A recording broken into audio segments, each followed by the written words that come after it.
Hello दोस्तों, मैं हूं महेश बामनिया। आज की कहानी बहुत प्यारी है दोस्तों, कहानी पूरी सुनना। आज की कहानी में आपको ज़रूर कुछ ना कुछ सीखने को मिलेगा। दोस्तों कहानी शुरू करते हैं। 17 सितंबर 2025 का विश्वकर्मा पूजा बहुत समय के देवताओं के शिल्पकार भगवान विश्वकर्मा अपनी अद्भुत कारीगर और रचनात्मकता के लिए पूरे तीनों लोकों में पसंद थे। स्वर्ग के महलों से लेकर इंद्रप्रस्थ और द्वारका जैसे नगरी, यहाँ तक कि भगवान शंकर का त्रिशूल और श्री कृष्ण का सुदर्शन चक्र सब उनकी ही दया कला का परिणाम थे। आज 17 सितंबर 2025 है विश्वकर्मा पूजा का पावन दिन। इस दिन गांव से लेकर शहर तक, बड़े कारखानों से लेकर छोटे से दुकानों तक हर जगह भगवान विश्वकर्मा की पूजा धूमधाम से होती है। गांव के राजेश काका की कहानी सुनते हैं। राजेश काका लोहार का काम करते हैं। उनकी औजार, हथौड़ी और चाकू सब पुराने हो चुके थे, लेकिन हर साल वे विश्वकर्मा पूजा के दिन अपने औजारों को साफ करके, फूल चढ़ाकर और धूप दीप जलाकर उनकी पूजा करते हैं।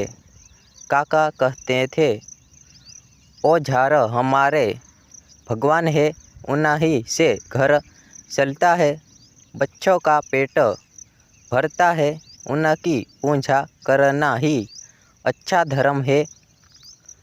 उसी दिन पास के हर शहर में एक बड़ी फैक्ट्री में भी विश्वकर्मा पूजा की तैयारियां चल रही थी।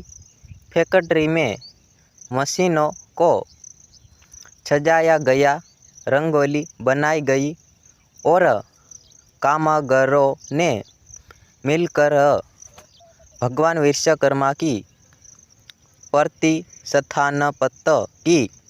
पूजा के बाद मिठाइयाँ बटी और सभी ने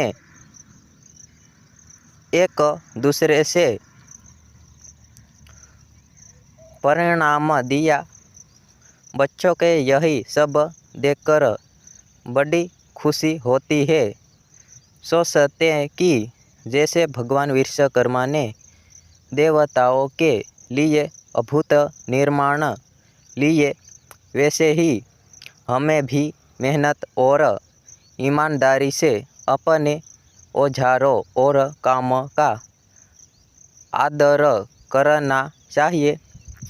कहानी का सार यही है कि विश्वकर्मा पूजा केवल भगवान की आराधना का पर्व नहीं है, बल्कि मेहनत, साधना और साधनों के सम्मान का उत्सव है।